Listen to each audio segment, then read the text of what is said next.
এই দেখো আমার বাবা এই যে এই সব চাষ করেছে নিজে হাতে, প্রথম চাষ বাবার।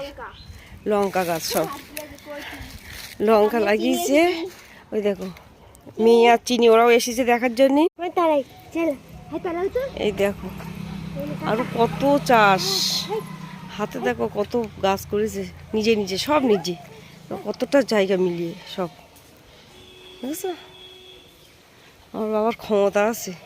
প্রথম যে চাষ করছে সেটা কেউ বলবে যে প্রথম চাষ? দেখো 65 বছর বয়স হয়ে গেল, এখন চাষ শুরু করলো। দেখো সব উচ্ছে গাছ, প্রচুর উচ্ছে গাছ, বেগুন সব ফুলে এসে গেছে বেগুন গাছগুলো। সারা দিকে সব উচ্ছে গাছ লাগিয়েছে, দেখো কতটা জায়গা মিলিয়ে করেছে। দেখো বাড়ির সাইড থেকে আরেক সাইডে এসে সব নিজে করে। এখন কি করবে সারাদিন এই করে।